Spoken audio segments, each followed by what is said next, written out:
Ladies and gentlemen, as I erase the name off the whiteboard because it's official, we are live, so I take it off the board. Episode 60, milestone episode here, getting closer and closer to that 100 mark. And tonight's episode is going to be a fantastic one. Joey Conway will be joining us in a moment. But if you guys want to support myself, my guest, all the links are below. You can grab some merchandise if you want to support the ABJ podcast. There is a Patreon. There's no bonus content yet on the Patreon, but it does help keep the lights on. So and I I'm going through some stuff with some car troubles and everything like that. So the any love and support that comes in would be greatly appreciated. If you do buy merch, make sure you send me a photo of you in your merch so I can put it on social media. And our sponsor, our SVW, Suplex Vintage Wrestling. Guys, it has finally happened. A whole store fully dedicated to vintage wrestling. And they said it never could be done, but I have seen it with my own eyes. Suplex Vintage Wrestling is a store curated by wrestling fans for wrestling fans, located on 5th Street in Philadelphia, Pennsylvania, just one block south of South Street in the heart of Queen Village. Their shop is the largest collection of vintage wrestling apparel under one roof. Their selection includes classic designs featuring your favorite wrestlers from the Golden Age, Attitude Era, internationals, indies, and more. And if you're tired of watching premium live events at home, then SVW hosts the best watch parties since your friend Kyle's birthday party when you were 12 years old. And I will be there next Saturday for Night of Champions. It starts at 1 o'clock. There's going to be food. There's going to be drinks. So if you're in the Philadelphia area, come by, hang out, and meet your boy. And if shirts and watch parties are not your thing, don't forget their large selections of figures, replica belts, trading cards, or their t-shirts and hats from rare wrestling memorabilia. They have everything. They have something for everyone if you're the wrestling enthusiast out there. So what are you waiting for? Go check them out at suplex.svw on Instagram or www.suplexsvw.com and let them satisfy your nostalgia needs. Sorry, I almost forgot that last part. But yeah, so go check them out. Huge thank you for their sponsorship. They are helping out so much. They are essentially keeping this podcast running with their sponsorship. I'm going to be completely keeping a buck with you guys. Times are tough right now. Your boy's looking for some work, looking for some ways to keep staying profitable and stay on my feet.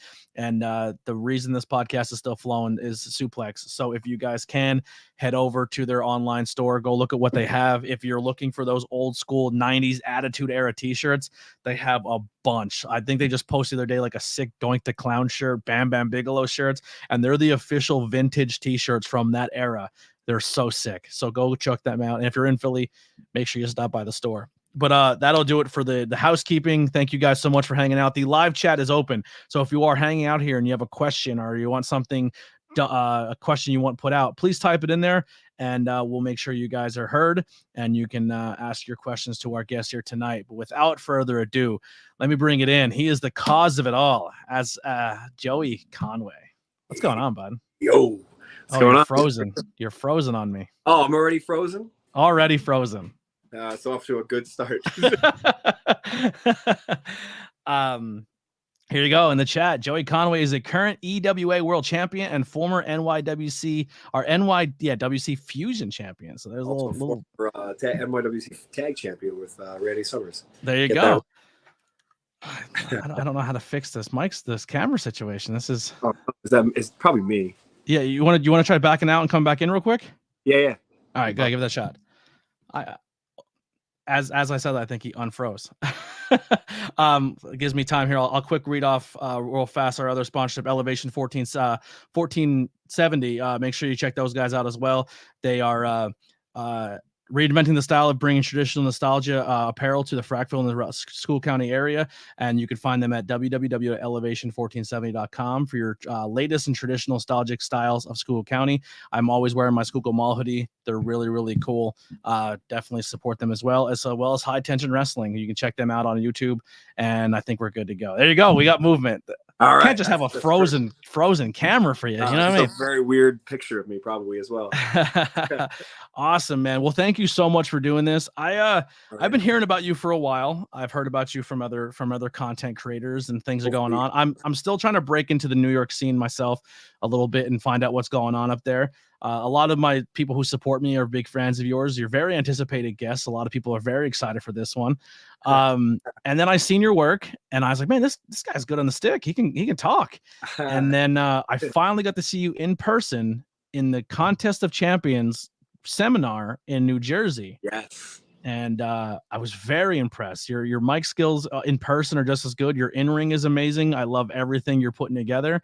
And without it getting too further into what we'll learn about you in a minute, if you're listening out there and you're looking for a guy to come work, bro, you can build a company around this dude. And I'm not just saying that to say it. His heel work is unbelievable. His in-ring work is unbelievable. He's good at what he does. Thank you, man. I appreciate that. That means a lot.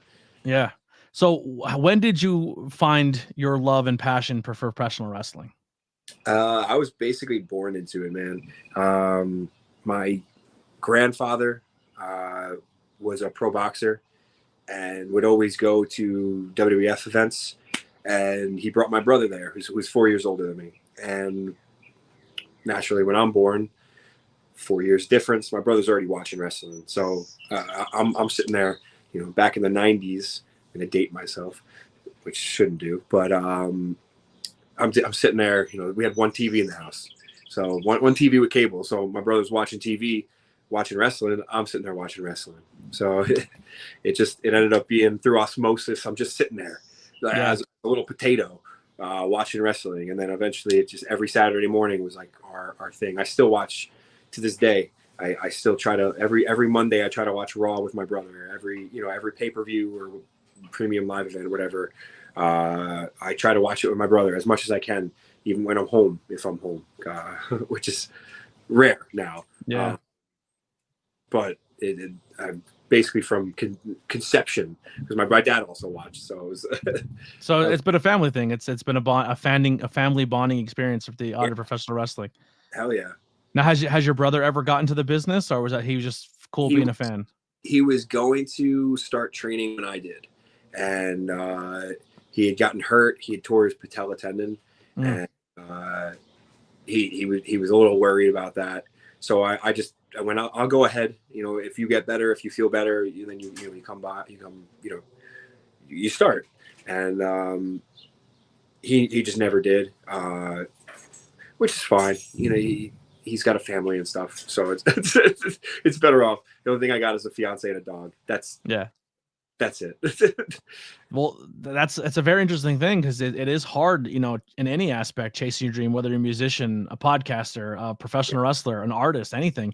It is hard to balance that life on the road and training and keeping yourself where you need to be. And every weekend you're not around. You miss a lot doing this business.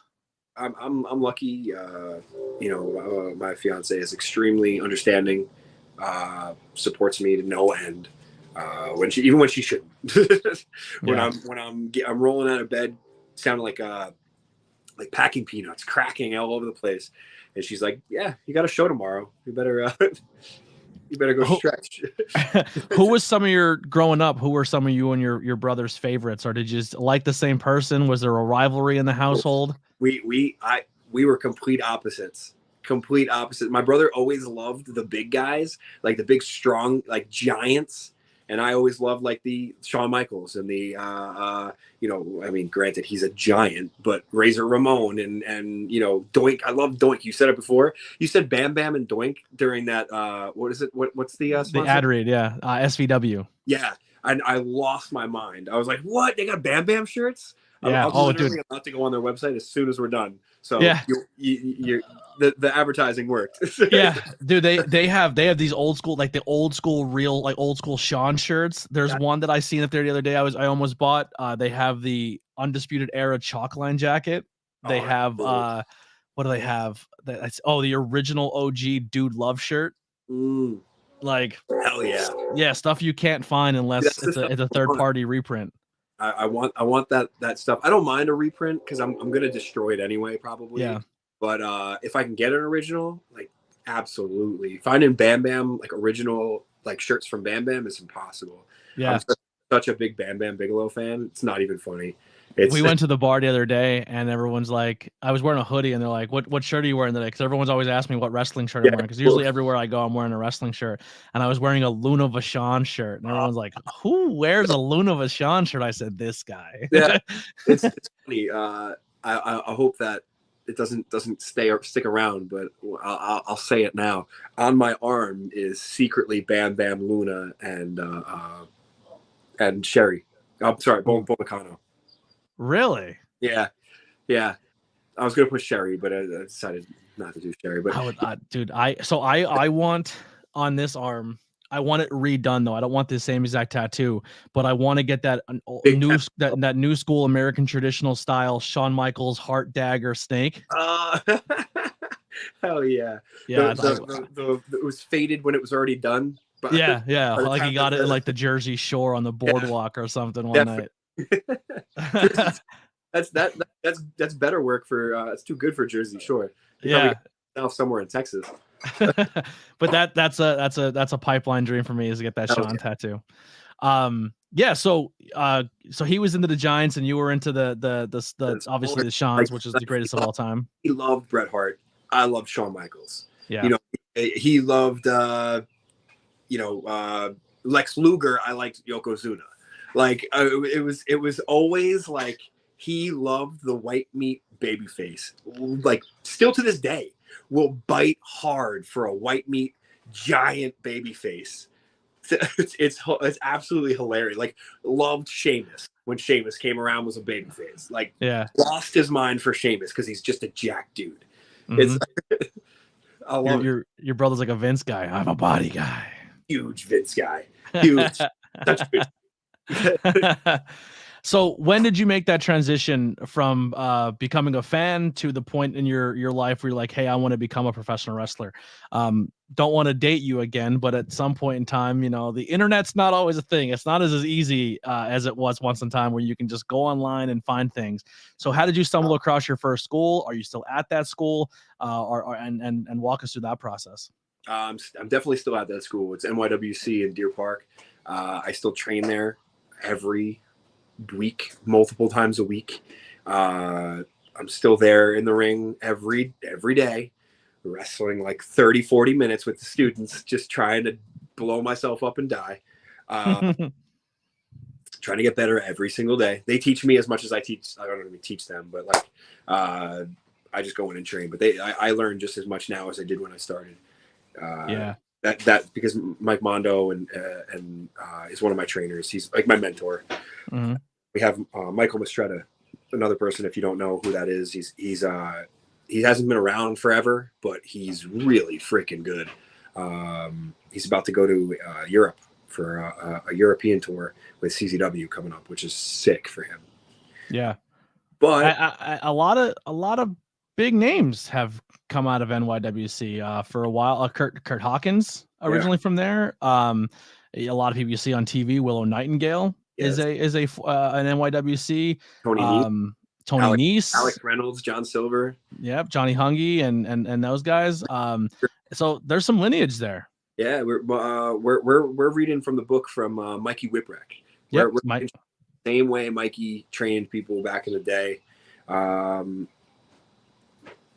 And it's, you know, you can't beat good training, you know, especially when it's real tough and it beats you up every time. And so you learn what comes next. And I always tell, you know, some of the younger guys when they come and ask me like, oh, you know, I want to go out there and, you know, go try and, you know, get booked here and there and there, like go, just understand that, you know, you're going to go from doing, you know, 1 show a month to 4 shows a month, 5 shows a month. There's a big difference in how your body feels.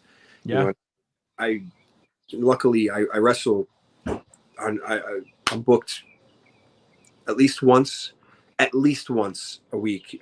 I have a booking, and that goes as of right now all the way to July or August. So I'm hoping to fill in those other dates. You know, some of the dates are three times, you know, a week, 4 times a week. So it's not, you know, one time a month anymore.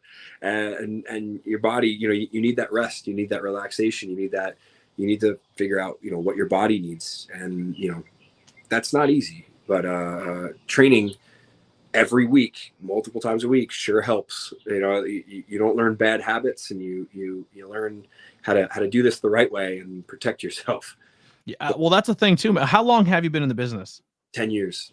10 years. 11 technically, but 10 years I say. Yeah. We also like missed a half a year. Like what a pandemic. I didn't like start really getting into it for a little while. It took me a little bit. Yeah. Now, well, that's a cool thing, man. Because when you was that Tom's River, New Jersey thing, that's a hike. That's a little bit of a travel for you, up that way. And 10 years in the business, and you're still doing seminars, you're still going to tryouts, you're still putting yourself out there. And honestly, that speaks volumes. Because I feel like a lot of times in this business, people get in and they do their 3-4 years, and they're like, I don't need to go to seminars anymore. I don't have to go to training. I'm just gonna take my training is essentially just me I'll do the gym on my own. And then when I get booked this weekend, that's where I'm going to get my work in the ring. And you can tell the difference between people who live that lifestyle in the business and the people who train every week and the people who go to class and the people who are still showing up at the school and putting that work in. There's a clear division of that talent. It is a big difference. And you know what, to be completely honest, I was one of those guys, and I did slack off, and I did form bad habits, and I did, I got a lot of heat for that back in the day. And I gladly say that I was a shithead earlier in my career. And I rubbed a lot of people the wrong way because I picked up some of this very fast. Other stuff I did not. And it took me a very long time to understand it. I'm still trying to understand some stuff, and I don't think you ever stop learning.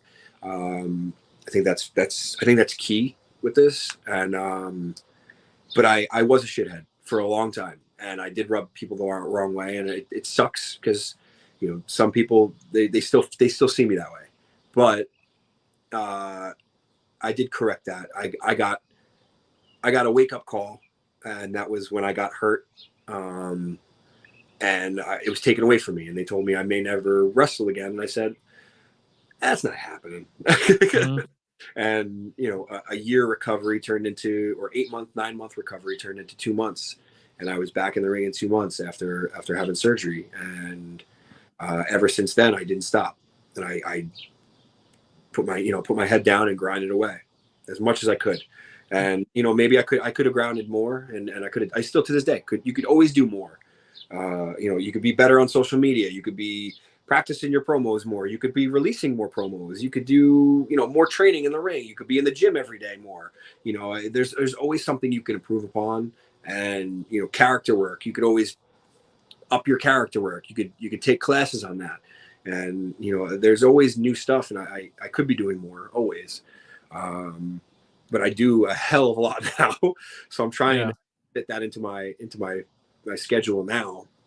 Why do you think you had that attitude earlier in your career? Was it because I'll tell you what, I'm going to be honest. You put yourself around certain people in this business, or maybe getting involved with some veterans who are just kind of those guys who are in the locker room who are bitter and angry and just negative locker room, and then that you kind of get sucked into that, and you can easily become someone who talks about how much they love a business, but essentially all you're doing is just talking about how much you hate being where you are.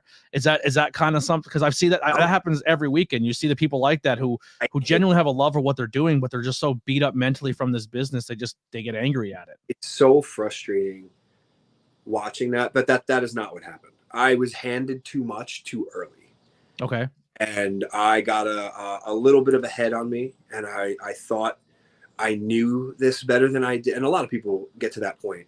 I thought I knew this stuff better than I did. And turns out I didn't.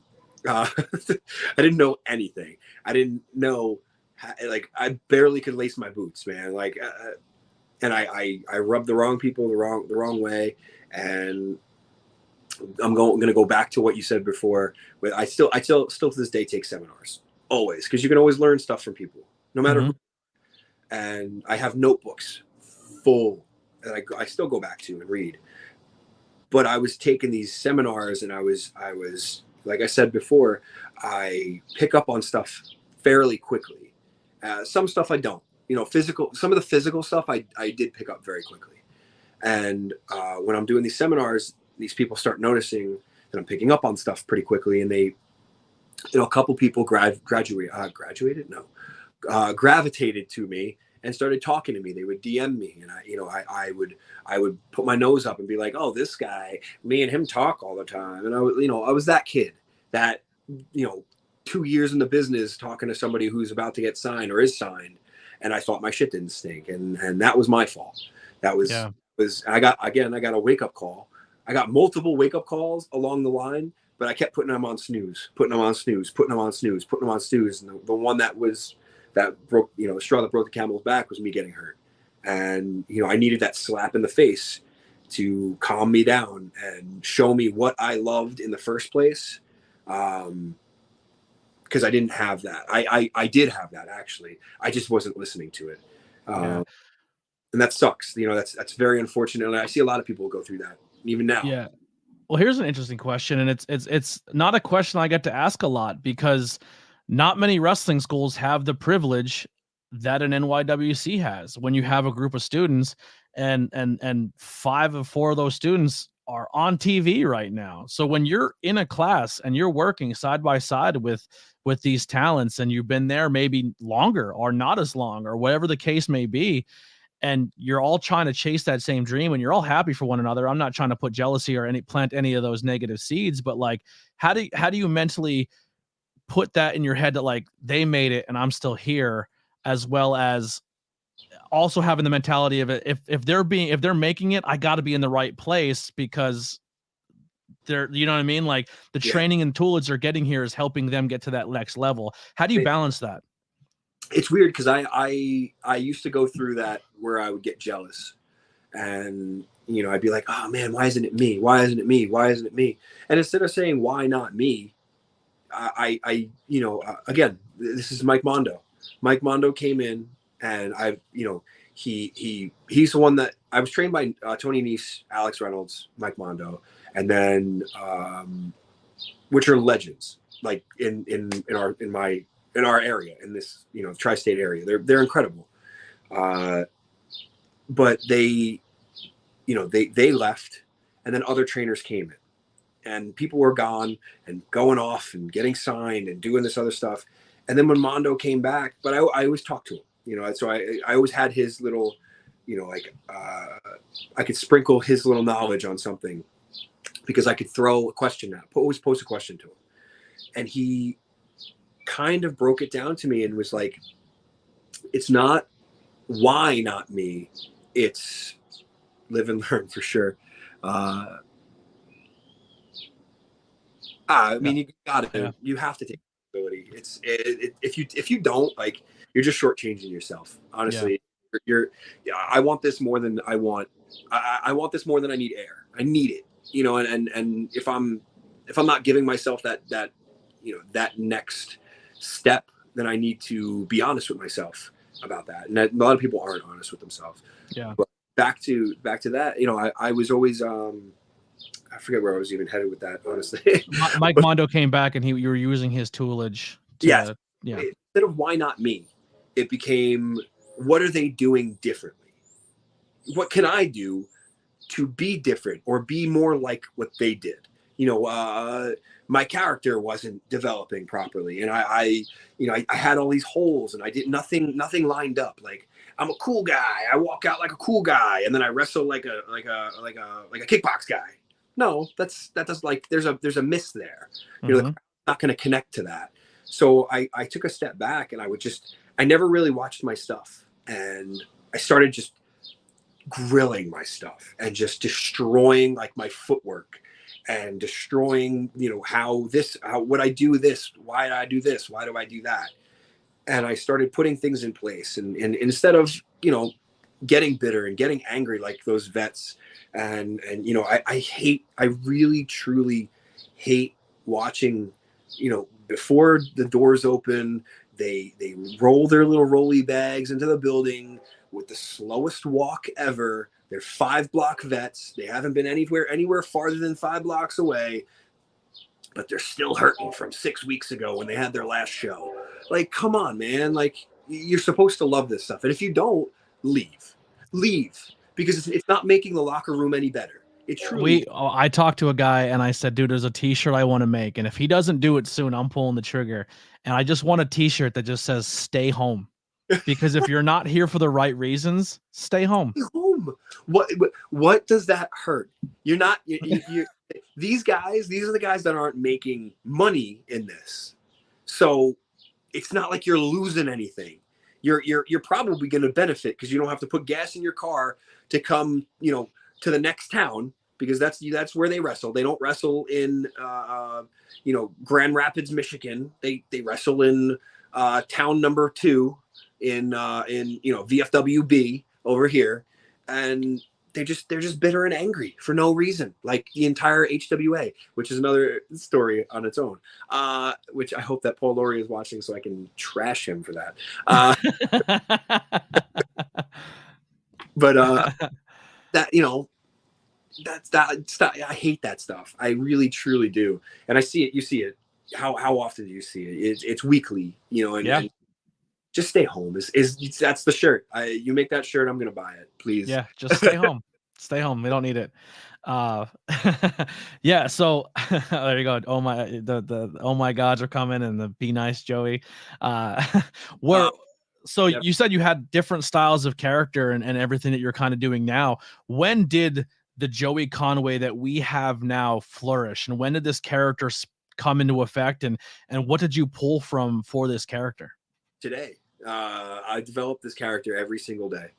I find stuff, movies, music that makes me feel the way I feel when I walk through that curtain, and I take that and I try to add that to what I'm doing. And I literally went hard and went online, found all these acting things, and just watched videos and took notes on them.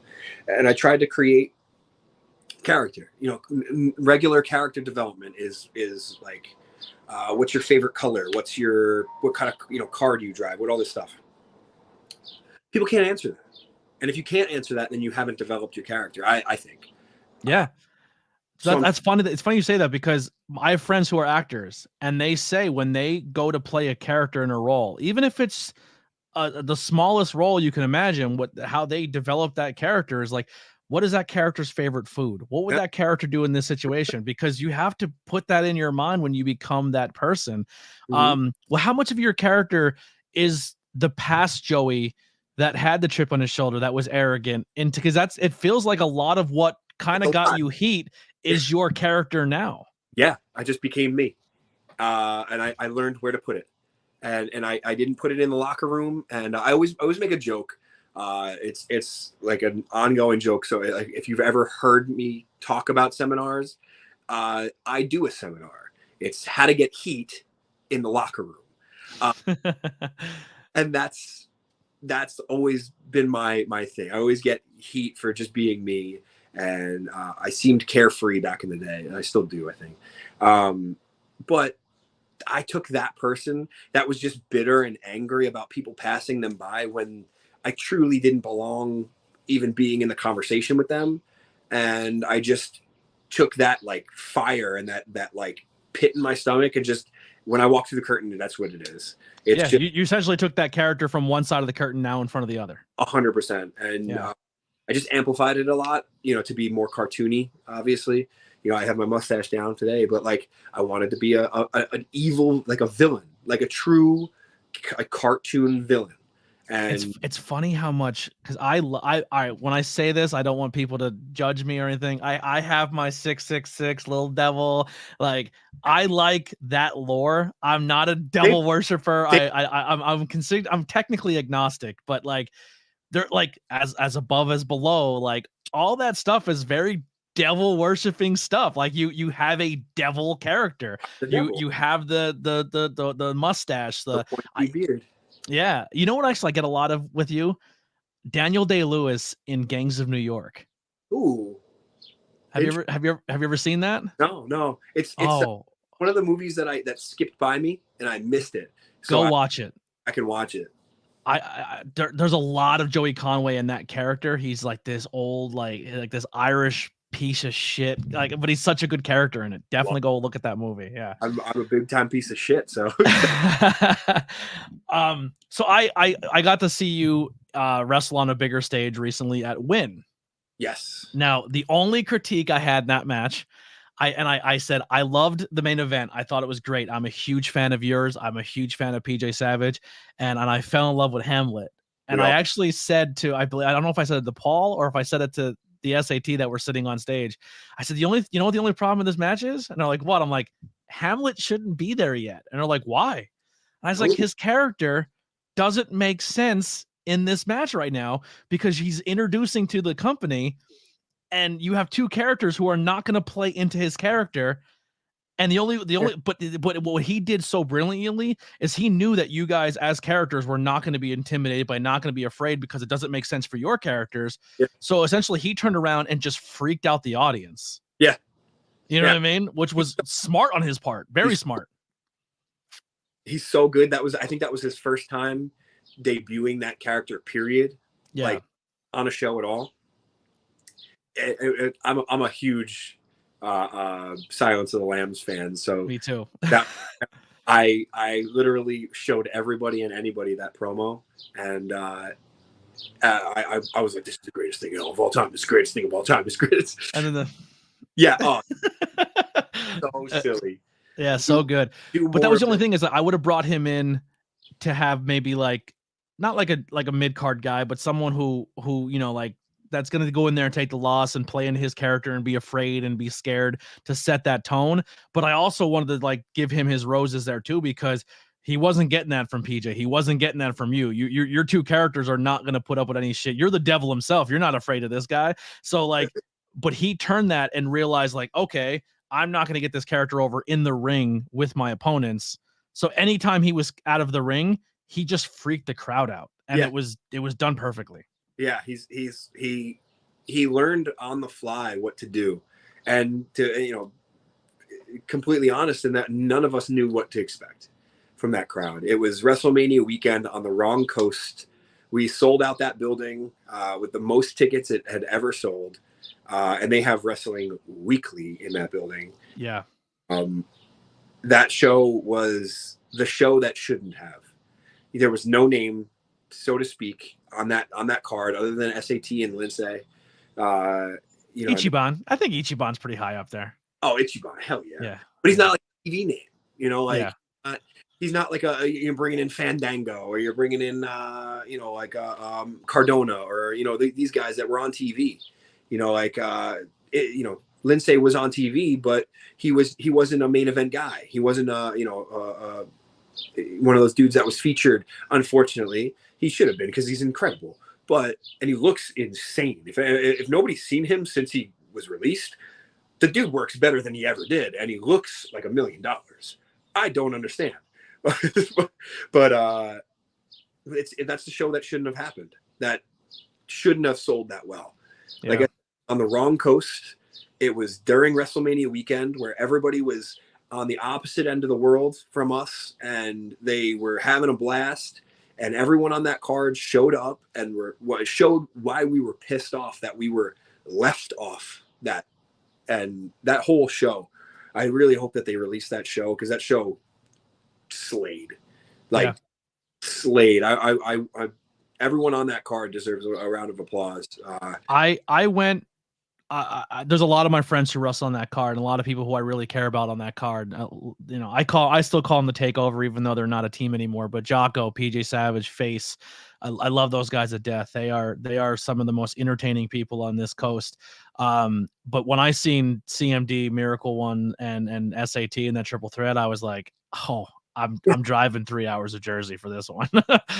And now, like, put that together, and then realize that they were left off West Coast. All three teams. What? That's so silly. And we all had a chip on our shoulder going into that. We had a locker room meeting earlier, and I sat deep in the back, because I really don't try to talk to people, and it's like the truth. I really don't like people.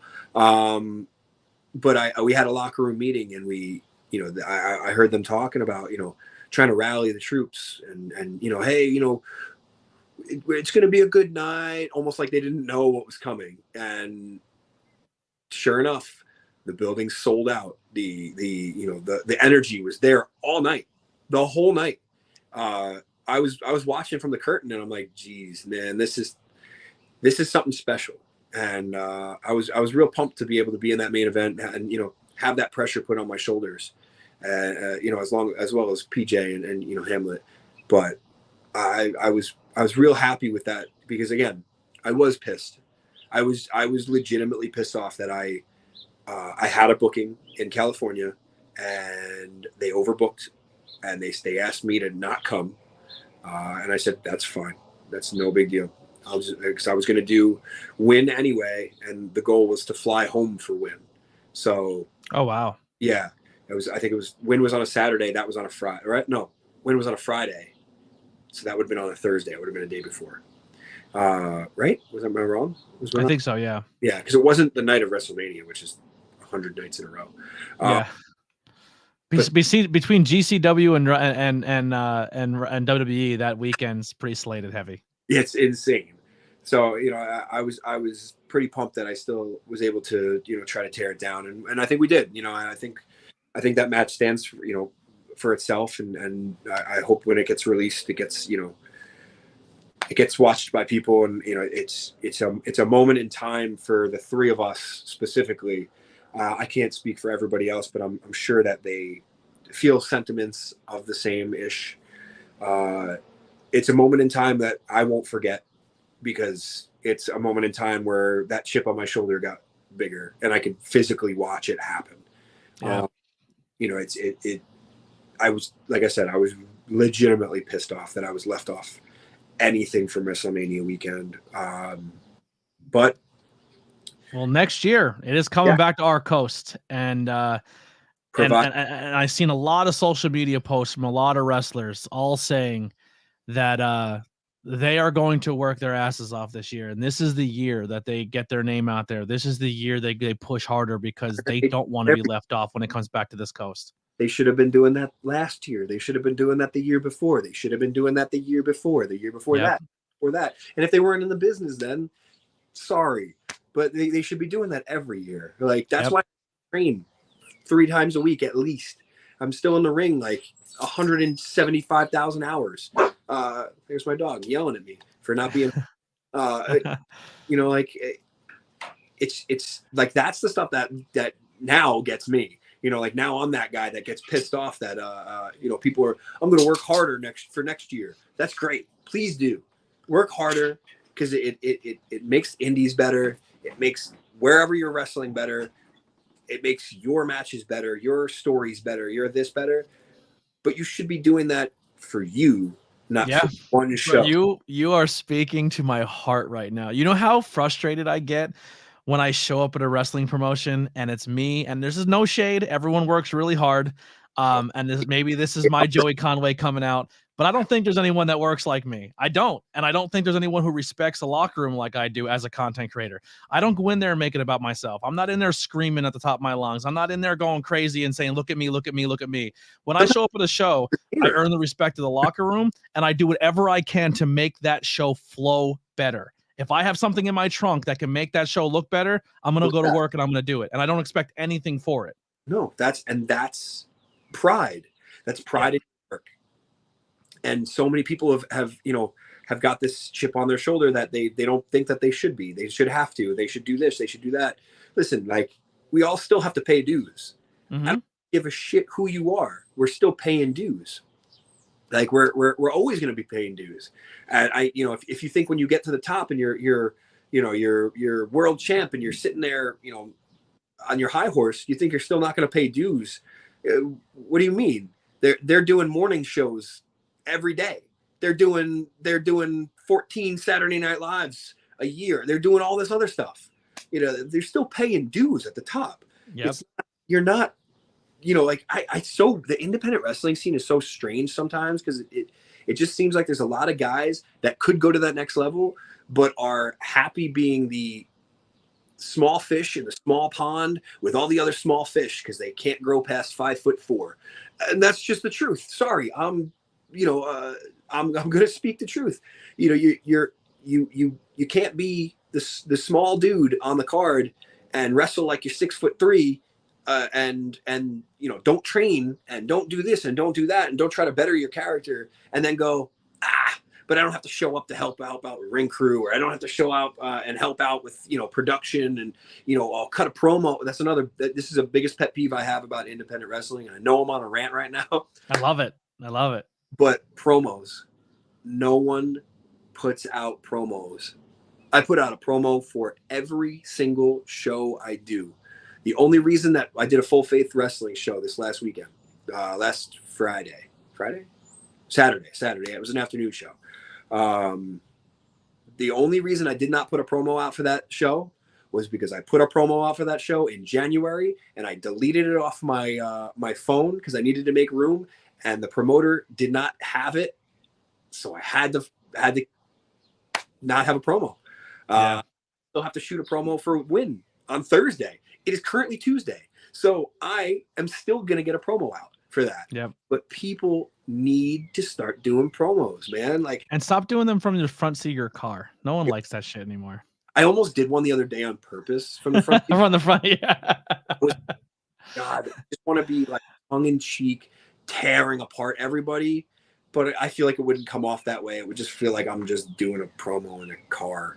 Yeah, you know? That's the thing though, is a lot of people don't have that access to the other side of the curtain, and they you know what I mean, and like that's where I have to like separate myself from the content creator space, because I am very privy to be on the other side of the curtain. I am very privy to meeting people out of character and knowing things in the business that I probably shouldn't be knowing or privy to, but I feel like I've earned that respect to do so. And then there's other people who are just interviewing you from the other side of the guardrail, and it's just like, oh, they don't get that because they're not back there to see it. No, I like both though. You know, we need multiple perspectives. Absolutely. No, I totally agree. It becomes, you know, I still use some of my friends who are wrestling fans as sounding boards. Like, I'll show them matches and be like, well, what do you think? As a wrestling fan, not as my friend. I want to know, as a wrestling fan, what you truly believe. You know, was this good? Was this bad? Would you see this on Monday Night Raw? Would you see this on Wednesday Night's Dynamite? Would you see this on SmackDown or Rampage or any of this other stuff? Would you like to watch this on there? Regardless if it's me. Was this promo fun to watch? Did you understand it? Was it too in the business for you? You know, like, I always ask these questions of these people because I truly value what fans see, because I was absolutely obsessed with wrestling before I was in the business, and now I'm way worse. But but I you know, how I got in the business was because I was at an autograph signing, a Shawn Michaels autograph signing. I was handed a club card for a NYWC show, and I went, oh, cool, this is cool. And I went to high school with that guy. Oh shit, let me go see this. So I went with my brother. We went, holy shit, we're this close to a wrestling ring. This is incredible. Like, independent wrestling, I never really experienced that. So I started looking up other wrestling companies, because they were, you know, I could see the $1 Million Man. The $1 Million Man's like 20 minutes from my house. What do you mean? This is you know, like, never knew that these like small shows would go off, and they had incredible. Dude, I'm watching. One of my first indie shows was Carlito versus like Sanjay Dutt or something like that. Wow. And I'm like, oh, an Amazing Red was on the card. I'm like, this is the craziest thing. And I watched Red when I was, you know, in high school. I was, you know, we were tape trading for SAT and Amazing Red and, you know, Quiet Storm and all these guys. And I'm like, this is amazing. I didn't know that they were independent wrestlers, because they were on Ring of Honor when I was watching what they were, you know, what they were doing. By the time, because again, I'm going to date myself. Not what it is now. And you it up. I had to ask Jeeves. So, but like, I don't know, that's how I got in, man. I still respect that you know, that vision, that opinion. Very. I do have two more here, and then I'll get you out of here, I promise. The first one I want to ask here is, you just recently had a little bit of a travel. You've wrestled out of the country. You got to go to Puerto Rico and got to do some wrestling. How was that wrestling? I like what you said. I wrestled out of the country. Yeah. Because it's been brought to my attention. I put out a tweet when I got home. The day I got home, I was advertised for a show, and I laughed about it, because I was like, oh man, like, oh, I get off the plane, I turn off airplane mode from traveling internationally, blah blah blah, and I put out a tweet, and I laughed about it because it said wrestling internationally, and somebody had shit on me for saying wrestling internationally. they clearly don't understand that I'm a bad guy. I can say whatever I want, and it is true. I never lie. So it is international technically. Yes, it's a US province. I didn't need a passport to go there, but it is international travel because they are a different country technically. Yeah. So, and the guy who probably said it, or whoever said it, probably never wrestled outside of the 30-mile bubble, so they can suck it. did, and that was the worst part, because I can't wait to see them in person and just trash them, because I got you shithead. Point. I was hoping that people would purposely say stuff like that and say like, "Oh, you didn't wrestle internationally." Okay, cool, but I did, and that's fine, because you don't know geography. That's fine. It's great. It's wonderful, and you're not an idiot for saying that. But that trip was incredible.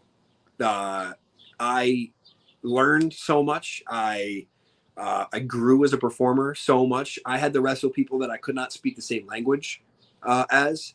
I am not fluent in Spanish. I am not even remotely fluent in Spanish. I can understand you if you speak slowly and you're speaking like generic, like high school taught Spanish.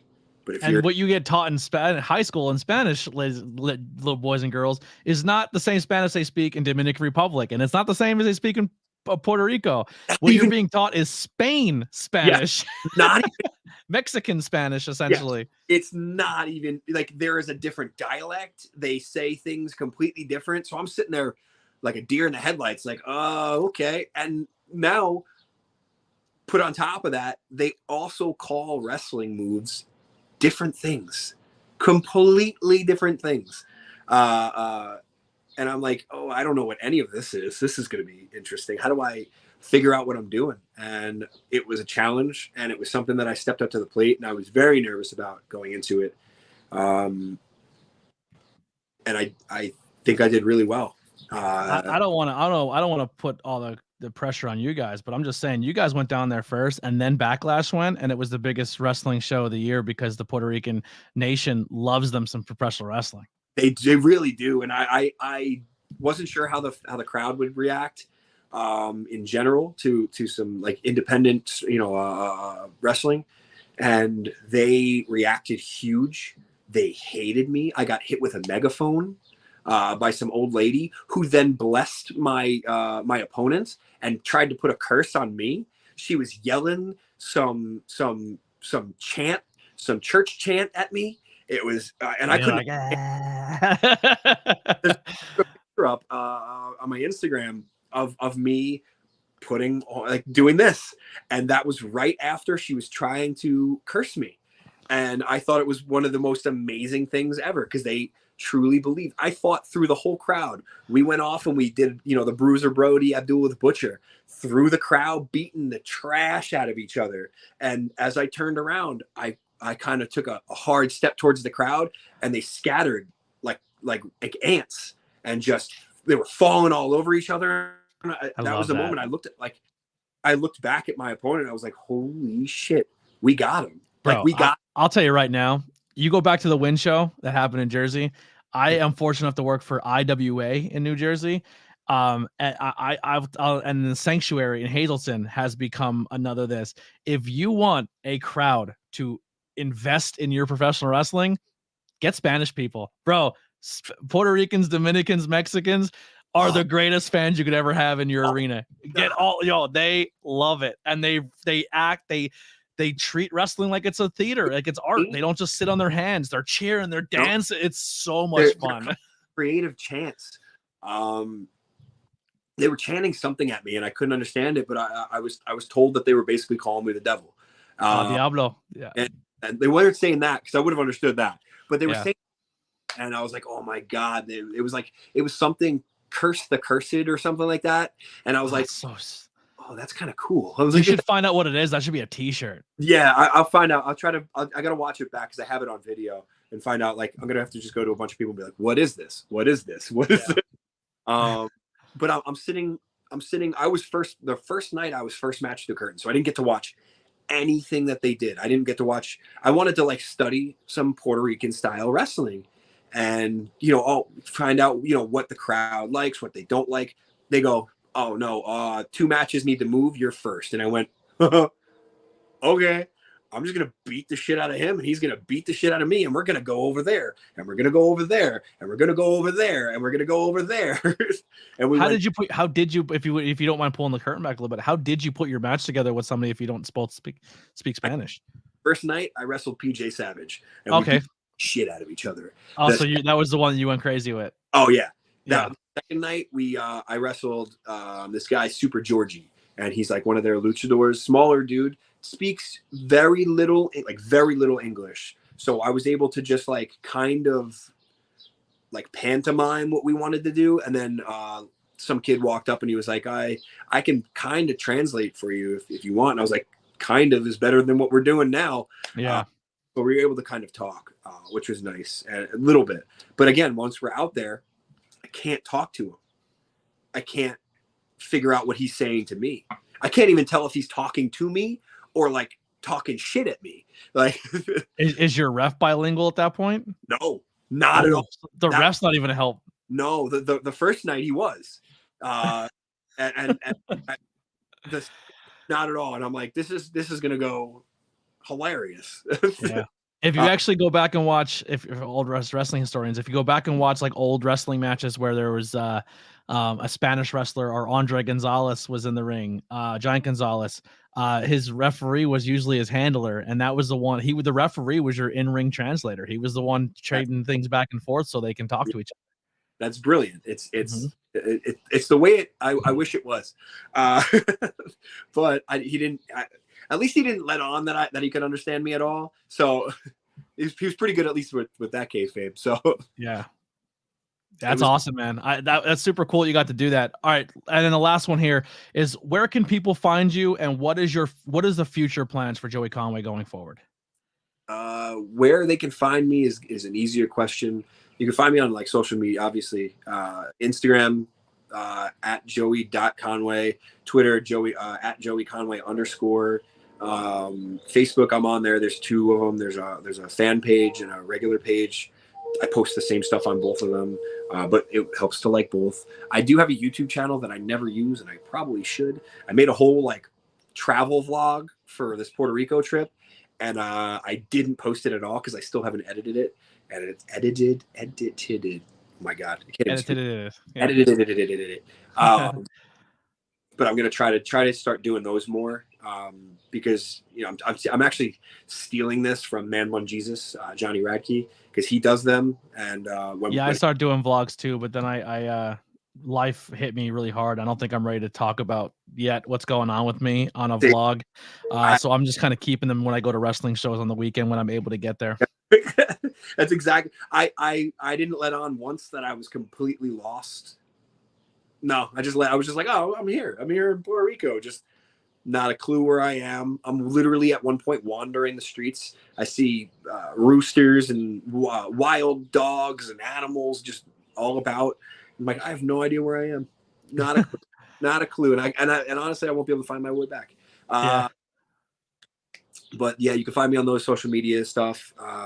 And I'm wrestling Thursday in Patchogue at the Stereo Garden for Stereo Garden. Yeah, Stereo Garden. I keep calling it Sound Garden, which is hilarious.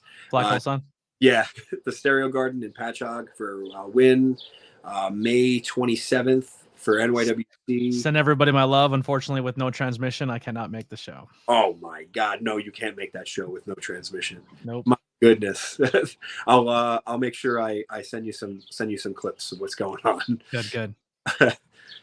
But what was the other? There was another part to that question. What are some future plans for Joey Conway? Future plans, yes. The future plans. I want to do this every day, every single day of my life, for the biggest companies on the planet.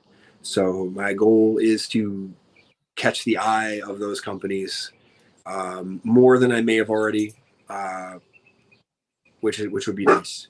All right, but they're allowed to be outside. he doesn't want me to leave. That's the problem.